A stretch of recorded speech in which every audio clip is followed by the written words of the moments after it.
Oh, once there was a wicked, wicked man, and Haman was his name, sir. He would have murdered all the Jews, though they were not to blame, sir. Oh, today will Mary, Mary be. Oh, today will Mary, Mary be. Oh, today will Mary, Mary be. And Nash some Hamintashen. And Esther was a lovely queen of King Achashverosh. When Haman said he'd kill us all, oh my, how he did scare us. Oh, today will Mary, Mary be. Oh, today will Mary, Mary be. Oh, today will Mary, Mary be. And Nash some Hamintashen. But Mordecai, her cousin bold, said, what a dreadful chutzpah. If guns were but invented now, this Haman I would shoot, sir. Oh, today will Mary, Mary be. Oh, today will Mary, Mary be. Oh, today will Mary, Mary be. And Nashtam Hamintashen. When Esther speaking to the king of Haman's plot made mention, ha, said he, oh no he won't, I'll spoil his bad intention. Oh, today will Mary, Mary be. Oh, today will Mary, Mary be. Oh, today will Mary, Mary be. And Nash some Hamintashen. The guest of honor he shall be, this clever Mr. Smarty, and high above us he shall swing at a little swinging party. Oh, today will Mary, Mary be. Oh, today will Mary, Mary be. Oh, today will Mary, Mary be. And Nash some Hamintashen. Of all his cruel and unkind ways, this little joke did cure him. And don't forget, we owe him thanks for this jolly feast of pouring. Oh, today will Mary, Mary be. Oh, today will Mary, Mary be. Oh, today will Mary, Mary be. And Nash some Hamintashen. Yum. Chag Sameach, Newbridge community. We are in for the treat of the year with our Purim extravaganza. Now, it's very important that as you listen to the story, you remember when that evil man's name is mentioned as loud as you can. You boo or down with your fingers. I should be hearing in the parking lot lots of boos. So my friends, on this joyful Purim, I wish everyone a little bit of schnapps, a lot of Hamantashen, and lots of laughter. Chag Sameach. Thank you, Rabbi Karen. And I would like to introduce all of our readers. We have here, it's hard to recognize them, but there is a giveaway because their names are on the screen. But anyway, welcome Ruth and Irv and Murray and Fred and Carol and Sid Josephi, who coordinated all of this. Did I say Raya? No. Oh, Raya, welcome to you too. And thank you to Nancy and Larissa for putting this all together. We are ready for the book of Esther, Megillat Esther. We're going to start with Ruth Addis as our reader for chapter 1. Chag Sameach, everyone. It happened in the days of Ahasuerus, who reigned over 127 provinces from India to Nubia. In those days, when King Ahasuerus occupied the royal throne in the fortress Shushan, in the 3rd year of his reign, he gave a banquet for all the officials and courtiers, the administration of Persia and Media, the nobles and the governors of the provinces in his service. For no fewer than 180 days, he displayed the vast riches of his kingdom and the splendid glory of his majesty. At the end of this period, the king gave a banquet for 7 days in the court of the king's palace garden for all the people who lived in the fortress Shushan, high and low alike. There were hangings of white cotton and blue wool, caught up by cords of fine linen and purple wool, to silver rods and alabaster columns. And there were couches of gold and silver on a pavement of marble, alabaster, mother of pearl, and mosaics. Royal wine was served in abundance, as befits a king, in golden beakers, beakers of varied design. And the rule for drinking was no restrictions, for the king had given orders to every palace steward to comply with each man's wishes. In addition, Queen Vashti gave a banquet for women in the royal palace of King Ahasuerus.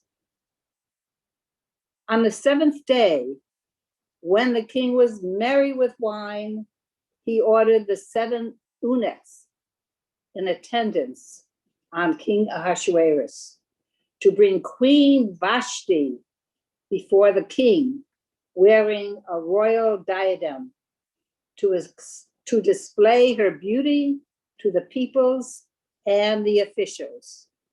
For she was a very beautiful woman. But Queen Vashti refused to come at the king's command conveyed by the eunuchs. The king was greatly incensed, and his fury burned within him. Then the king consulted the sages learned in procedure, and the 7 ministers of Persia and Medi who had access to the royal presence and occupied the first place in the kingdom. What, he asked, shall be done according to law to Queen Vashti for failing to obey the command of King Ahasuerus conveyed by the eunuchs? Thereupon, Memucan declared in the presence of the king and the ministers, Queen Vashti has commanded an offense, and not only against your majesty, but also against all the officials and against all the peoples in all the provinces of King Ahasuerus.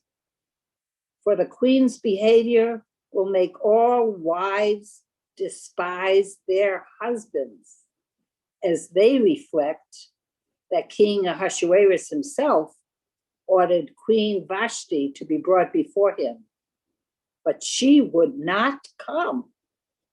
This very day, the ladies of Persia and Media, who have heard of the queen's behavior, will cite it to all your majesty's officials, and there will be an end, no end of scorn and provocation. If it pleases your majesty, let a royal edict be issued by you, and let it be written into the laws of Persia and Media, so that it cannot be abrogated, that Vashti shall never enter the presence of King Ahasuerus. And let your majesty bestow her royal state upon another who is more worthy than she. Then will the judgment be executed by your majesty, resound throughout your realm, vast though it is, and all wives will treat their husbands with respect, high and low alike.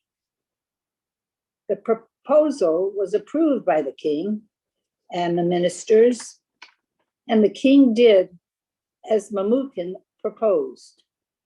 Dispatches were sent to all the provinces of the king, to every province in its own script, and to every nation in its own language, that every man should wield authority in his home and speak the language of his own people.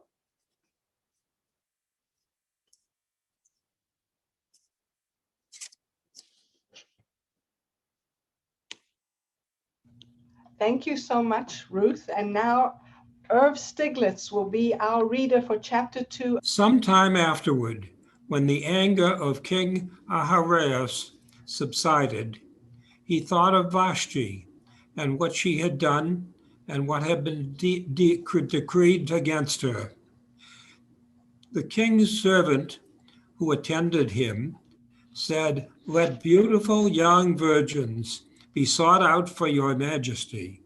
Let your majesty appoint officers in every province of your realm to assemble all the beautiful young virgins at the fortress Shuhan in the harem under supervision of Heji Cosmetic.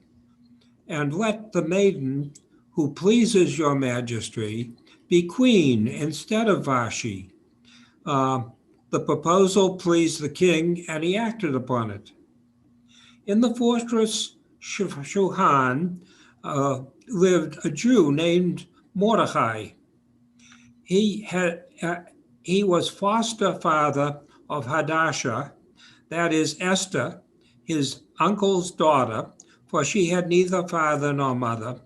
The maiden, as shapely and beautiful, and when her father and mother died, Mordecai adopted her as his own daughter. When the king's order and edict was proclaimed, and when many girls were assembled in the fortress Shuhan under the supervision of Heji, Esther too was taken into the king's palace. Under the supervision of Heji, guardian of the woman. The girl pleased him and won his favor, and he hastened to furnish her with her cosmetics and her rations, as well as with the 7 maidens who were her due from the king's palace. And he treated her and her maidens with special kindness in the harem. Esther did not reveal her people or her kindred, or Mordecai had told her not to reveal it. Every single day, Mordecai would walk around in front of the court of the harem and learn how Esther was faring and what was happening to her. When the turn came for Esther's daughter of Abihail, the uncle of Mordecai, who had adopted her as his own daughter to go to the king, she did not ask for anything, but Heji, the king's eunuch, guardian of women, advised. Yet Esther won the admiration of all who saw her. Esther was taken to King Ahasuerus in his royal palace in the 10th month, which was the month of Tebeth, in the 7th year of the reign. The king loved Esther more than any other woman, and she won his grace and favor more than all the virgins. So he had set the royal diadem on her head and made her queen instead of Vashti. When the virgins were assembled a second time, Mordecai sat in the palace gate. But Esther still did not reveal her kindred or her people. Mordecai had instructed her, for Esther obeyed Mordecai's bidding, as she had done when she was under tutelage. At the time when Mordecai was sitting in the palace gate, Bigthan and Teresh, 2 of the king's eunuchs, who were guarded the threshold, became angry and plotted to do away with King Ahasuerus. Mordecai learned of it and told Queen Esther, and Esther reported it to King Mordecai's name. The matter was investigated and found to be so, and 2 were impaled on stakes. This was recorded in the book of Annals in the instance of the king. Thank you so much, Irv. And now our third reader for chapter 3 is Murray Staub. Please unmute, Murray.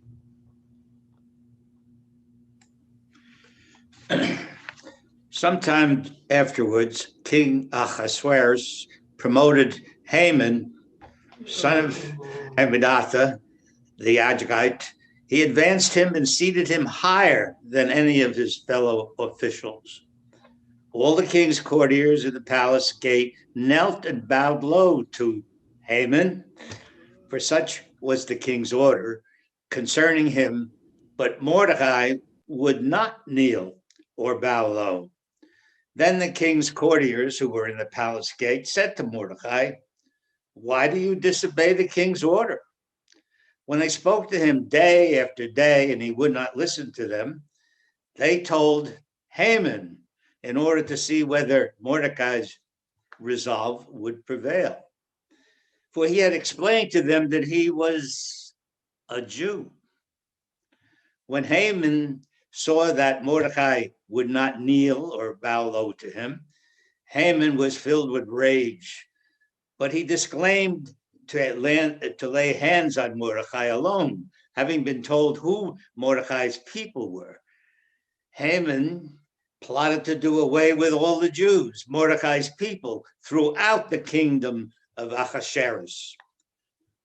In the first month, that is the month of Nisan, in the 12th year of King Ahasuerus, Pur, which means the lot, was cast before Haman concerning every day and every month until it fell on the 12th month.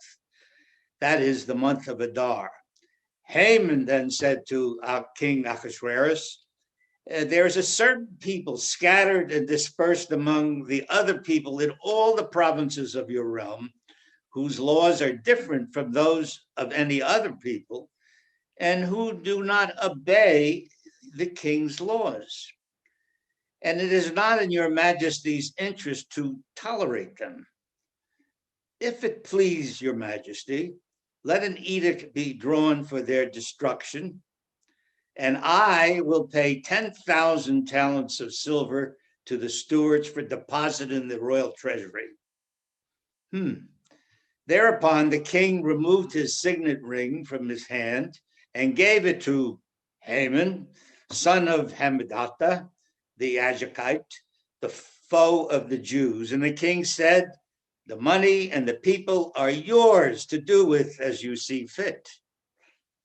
On the 13th day of the first month, the king's scribes were summoned and a decree was issued, as Haman directed, to the king's satraps and the governors of every province, and to the officials of every people in every province in their own script, and to every people in their own language.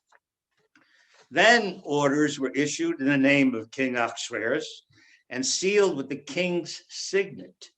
Accordingly, written instructions were dispatched by couriers to the king's provinces to destroy, massacre, and exterminate all the Jews, young, old, children, and women on a single day, on the 13th day of the 12th month, that is the month of Adar, and to plunder their possessions. Thank you, Murray, for chapter 3. And now we're moving forward to chapter 4. Mordecai learned all that had happened.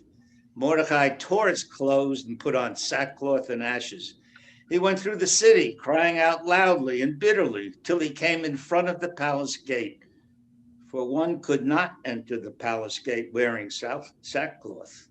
Also, in every province that the king's command and decree reached, there was great mourning among the Jews, with fasting, weeping, wailing, and everyone lay in sackcloth and ashes. Hatash went out to Mordecai in the city square in front of the palace gate And Mordecai told him all that had happened to him and all about the money that Haman had offered to pay into the royal treasury for the destruction of the Jews. He also gave him the written text of the law that had been proclaimed in Shushan for their destruction. He bade him show it to Esther and inform her and charge her to go to the king and to appeal to him and plead with him for her people. When Hattash came and delivered Mordecai's message to Esther, Esther told Hattash to take back to Mordecai the following reply. All the king's courtiers and the people of the king's provinces know that if any person, man or woman, enters the king's presence in the inner court without having been summoned, there is but one law for him, that he be put to death. Only if the king extends the golden scepter to him may he live. Now, I have not been summoned to visit the king for the last 30 days. When Mordecai was told what Esther had said, Mordecai had this message delivered to Esther.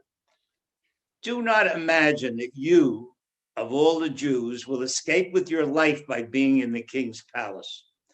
On the contrary, if you keep silent in this crisis, relief and deliverance will come to the Jews from another quarter, while you and your father's house will perish. And who knows, perhaps you have attained this royal position for just such a crisis. Then Esther sent back this answer to Mordecai. Go assemble all the Jews who live in Shushan. Fast in my behalf. Do not eat or drink for 3 days, night or day. I and my maidens will observe the same fast. Then I shall go to the king, though it is contrary to the law. And if I am to perish, I shall perish.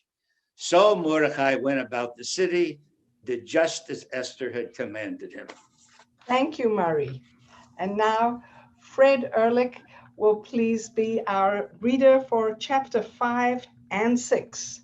On the third day, Esther put on royal apparel and stood in the inner court of the king's palace, facing the king's palace, while the king was sitting on his royal throne in the throne room facing the entrance of the palace.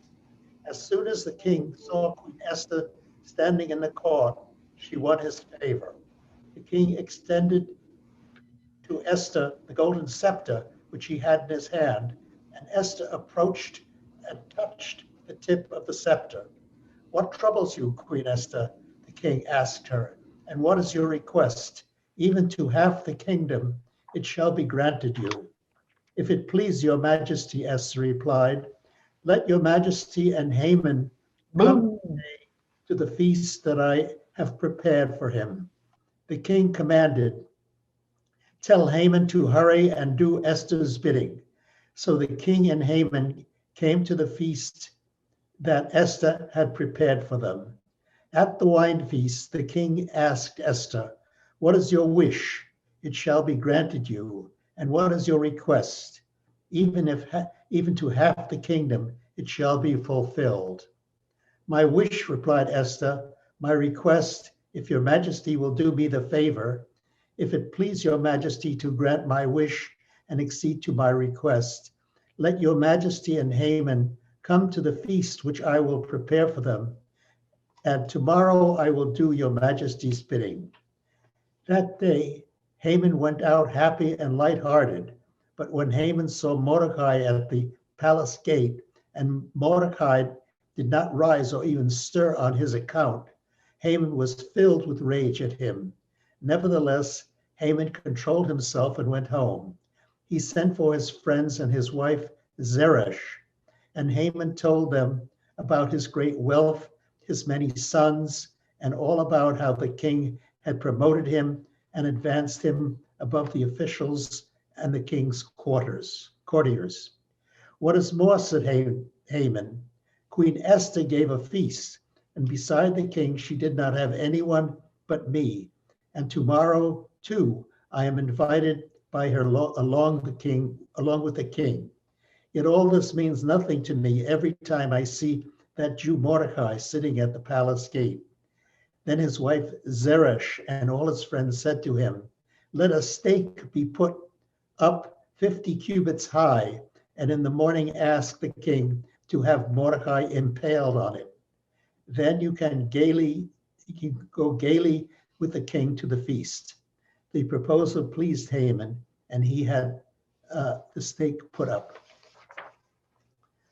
That night, sleep deserted the king, and he ordered the book of records, the annals, to be brought, and it was read to the king. There it was found written that Mordecai had denounced Bigthana and Teresh, two of the king's eunuchs who guarded the threshold, who had plotted to do away with King Ahasuerus. What honor or advancement has been conferred on Mordecai for this? The king inquired. Nothing at all has been done for him, replied the king's servants, who were in attendance on him.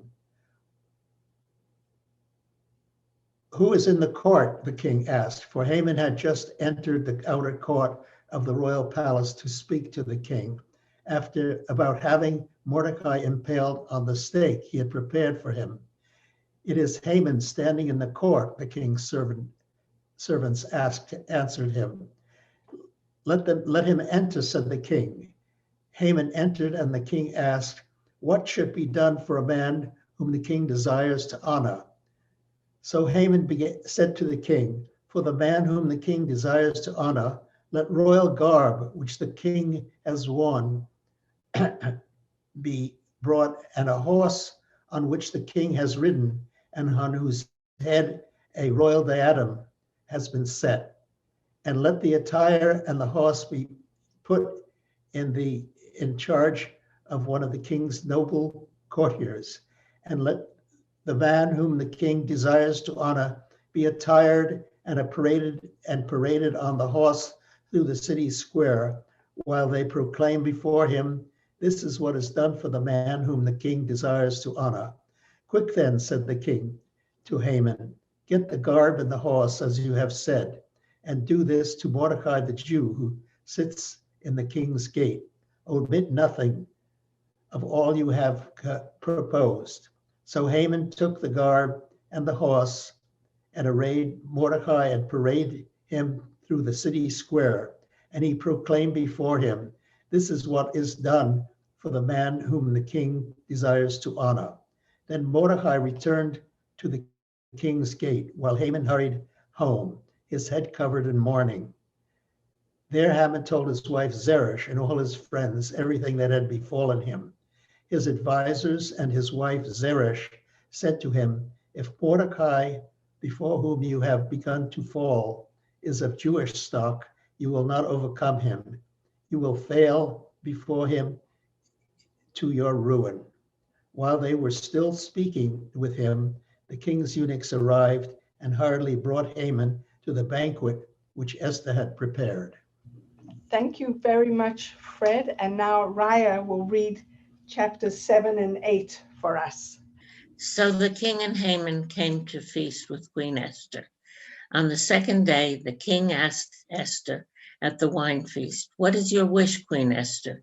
It shall be granted you. And what is your request? Even to half the kingdom it shall be fulfilled. Queen Esther replied, if your majesty will do me the favor, and if it pleases your majesty, let my life be granted as my wish, and my people as my request. For we have been sold, my people and I, to be destroyed, massacred, and exterminated.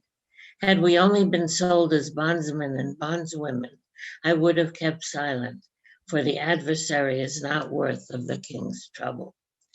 Thereupon King Ahasuerus demanded of Queen Esther, who is he and where is he who dared to do this? The adversary and enemy, replied Esther, is this evil Haman. And Haman cringed in terror before the king and the queen. The king in his fury left the wine feast for the palace garden, while Haman remained to plead with Queen Esther for his life. For he saw that the king had resolved to destroy him. When the king returned from the palace garden to the banquet room, Haman was lying prostrate on the couch on which Esther reclined.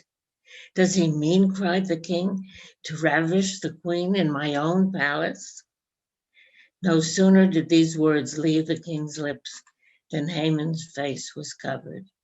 Then Harbona, one of the eunuchs in attendance on the king, said, "What is more, a stake is standing at Haman's house, 50 cubits high, which Haman made for Mordecai, the man whose word saved the king. Impale him on it," the king ordered. So they impaled Haman on the stake which he had put up for Mordecai, and the king's fury abated.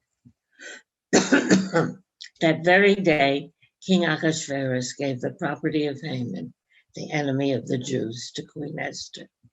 Mordecai presented himself to the king, for Esther had revealed how he was related to her.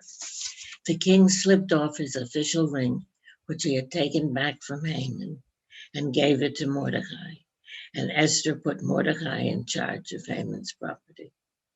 Esther spoke to the king again, falling at his feet and weeping and beseeching him to avert the evil plotted by Haman, the Agagite, against the Jews. The king extended the golden scepter to Esther, and Esther arose and stood before the king. "If it please your majesty," she said, "and if I have won your favor, and the proposal seems right to your majesty, and if I am pleasing to you, let dispatches be written countermanding those which were written by Haman, son of Hammedatha, the Agagite, embodying his plot to annihilate the Jews throughout the king's provinces.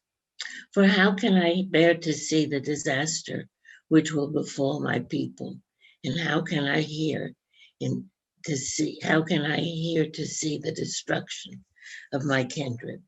So the king's scribes were summoned at that time on the 23rd day of the third month, that is the month of Sivan, and letters were written at Mordecai's dictation to the Jews and to the satraps, the governors, and the officials of the 127 provinces from India to Ethiopia, to every province in its own script, and to every people in its own language, and to the Jews in their own script and language. He had them written in the name of King Ahasuerus and sealed with a king's signet. Letters were dispatched by mounted couriers, riding steeds used in the king's service, bred of the royal stud, to this effect: "The king has permitted the Jews of every city to assemble and fight for their lives. If any people or province attacks them, they may destroy, massacre, and exterminate its armed forces, together with women and children, and plunder their possessions. On a single day in all the provinces of King Ahasuerus, namely on the 13th day of the 12th month, that is the month of Adar, the text of the document was to be issued as a law in every single province. It was to be publicly displayed to all the peoples so that the Jews should be ready for that day to avenge themselves on their enemies. The courtiers mounted on royal steeds went out in urgent haste at the king's command, and the decree was proclaimed in the fortress Shushan. Mordecai left the king's presence in royal robes of blue and white, with a magnificent crown of gold and a mantle of fine linen and purple wool. And the city of Shushan rang with joyous cries. The Jews enjoyed light and gladness, happiness and honor. And in every province and in every city, when the king's command and decree arrived, there was gladness and joy among the Jews, a feast and a holiday. And many of the people of the land professed to be Jews, for the fear of the Jews had fallen upon them. Thank you very much, Raya. And for our last two chapters, Carol Hausman will now be reading. Please unmute yourself, Carol. On the 13th day of the 12th month, that is the month of Adar, when the king's command and decree were to be executed, The very day on which the enemies of the Jews had expected to get them in their power, the opposite happened, and the Jews got their enemies in their power. Throughout the provinces of King Ahasuerus, the Jews mustered in their cities to attack those who sought their hurt, and no one could withstand them, for the fear of them had fallen upon all the peoples. Indeed, all the officials of the provinces, the satraps, the governors, and the king's stewards showed deference to the Jews because the fear of Mordecai had fallen upon them. For Mordecai was now powerful in the royal palace, and his fame was spreading through all the provinces. The man Mordecai was growing even more powerful. So the Jews struck at their enemies with the sword, slaying and destroying. They wreaked their will upon their enemies. In the fortress Shushan, the Jews killed a total of 500 men. They also killed the 10 sons of Haman, son of Hammedatha, the foe of the Jews, but they did not lay hands on the spoil. When the number of those slain in the fortress Shushan was reported on that same day to the king said to Queen Esther, "In the fortress Shushan alone, the Jews have killed a total of 500 men, as well as the 10 sons of Haman. What then must they have done in the provinces of the realm? What is your wish now? It shall be granted you. And what else is your request? It shall be fulfilled." "If it please your majesty," Esther replied, "let the Jews in Shushan be permitted to act tomorrow, also as they did today, and let Haman's 10 sons be impaled on the stake." The king ordered that this should be done, and the decree was proclaimed in Shushan. Haman's 10 sons were impaled, and the Jews in Shushan mustered again on the 14th day of Adar and slew 300 men in Shushan, but they did not lay hands on the spoil. The rest of the Jews, those in the king's provinces, likewise mustered and fought for their lives. They disposed of their enemies, killing 75,000 of their foes, but they did not lay hands on the spoil. That was on the 13th day of the month of Adar, and they rested on the 14th day and made it a day of feasting and merrymaking. But the Jews in Shushan mustered on both the 13th and 14th days, and so rested on the 15th and made it a day of fasting and merrymaking. That is why village Jews who live in unwalled towns observe the 14th day of the month of Adar and make it a day of merrymaking and feasting, and as a holiday and an occasion for sending gifts to one another. Mordecai recorded these events, and he sent dispatches to all the Jews throughout the provinces of King Ahasuerus, near and far, charging them to observe the 14th and 15th days of Adar every year, the same days on which Jews enjoyed relief from their foes. In the same month which had been transformed for them from one of grief and mourning to one of festive joy. They were to observe them as days of feasting and merrymaking, and as an occasion for sending gifts to one another and presents to the poor. The Jews accordingly assumed as an obligation that which they had begun to practice and which Mordecai prescribed for them. For Haman, son of Hammedatha, the Agagite, the foe of all the Jews, had plotted to destroy the Jews and had cast Pur, that is, the lot, with intent to crush and exterminate them. But when Esther came before the king, he commanded, with the promulgation of this decree, let the evil plot which he devised against the Jews recoil on his own head. So they impaled him and his sons on the stake. For that reason, these days were named Purim, after Pur. In view then of all the instruction in the said letter, and of what they had experienced in that matter, and what had befallen them, the Jews undertook and irrevocably obligated themselves and their descendants, and all who might join them, to observe these 2 days in the manner prescribed, and at the proper time each year. Constantly recall in every generation, by every family, every province, and every city. And these days of Purim shall never cease among the Jews, and the memory of them shall never perish among their descendants.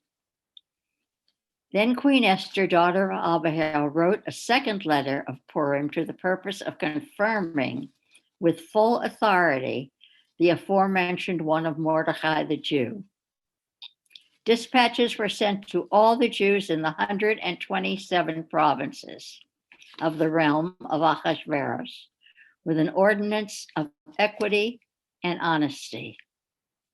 These days of Purim shall be observed at their proper time, as Mordecai the Jew, and now Queen Esther, has obligated them to do, and just as they have assumed for themselves and their descendants the obligation of the fasts with their lamentations.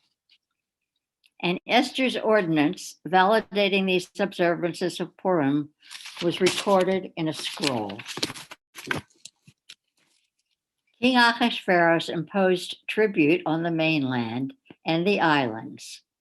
All his mighty and powerful acts, and a full account of the greatness to which the king advanced Mordecai, are recorded in the annals of the kings of Media and Persia. For Mordecai the Jew ranked next to King Ahasuerus and was highly regarded by the Jews and popular with the multitude of his brethren. He sought the good of his people and interceded for the welfare of all his kindred. Thank you so much, Carol. And now we wish you a very joyous Purim and a time of celebration. And thank you to all of our readers. And Rabbi Karen, a final word of wisdom on this occasion? My friends, Chag Sameach. I don't know if you can recognize this clown up here, but she listened to this story with such attention.